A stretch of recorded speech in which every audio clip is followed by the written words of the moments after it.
Everyone, মুনসালডে mini ব্লগে তোমাদের অনেক অনেক ওয়েলকাম। অনেক দিন ধরে এই ভিডিওটা আমার গ্যালারিতে পড়েই আছে, পোস্ট করাই হয়ে উঠছে না, তাই আজ ভাবলাম আজ পোস্ট করেই দিই।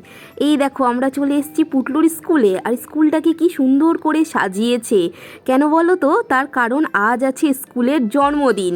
সেই কারণেই সকল স্টুডেন্টদের আর তার সাথে স্টুডেন্টদের মা বাবারও আজ হলো নেমন্তন্ন। তাই আমরা চলে এসেছি আমি আর প্রান্তিক পুটলুকে নিয়ে। আজকে পুটলু স্কুলে এসে দেখছে যে আজকে স্কুলের পরিবেশটা একদম অন্যরকম। রোজ স্কুলে আসলে যেমনটা দেখে, আজ কিন্তু একদমই সেই রকমটা নয়।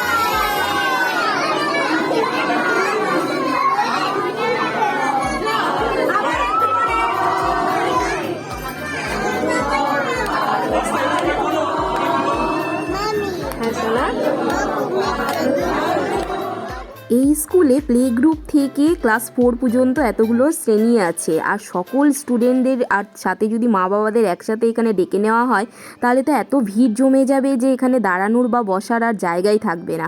সেই জন্য এখানে দুটো ক্লাস করে ব্যাচ করে আলাদা আলাদা টাইম করে দেওয়া হয়েছে।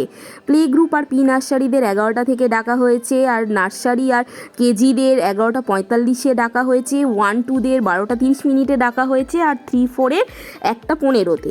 আর সকল ব্যাচের আলাদা আলাদা করে কেক কাটা হবে। এমন নয় যে যারা প্রথমে আসবে তারাই শুধু কেক কাটা দেখার সুযোগ পাবে। প্রত্যেকটা ব্যাচের জন্য আলাদা আলাদা কেকেরও ব্যবস্থা আছে। 4টা কেক আলাদা আলাদা করে কাটা হয়েছে। আর এইখানে কোনো স্যারটা আগে থেকে বলে দিয়েছিলেন যে কোনো গিফট এনারা নেবেন না, গিফট হিসেবে শুধু ফুলই গ্রহণযোগ্য।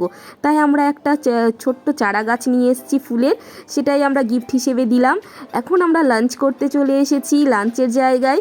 আর লাঞ্চের মেনুতে আছে ফ্রায়েড রাইস, চিলি চিকেন, আর তার সাথে এগ ডেভিল। খুব সুন্দর করে দিনটা কাটলো, বেশ আনন্দ হয়েছে।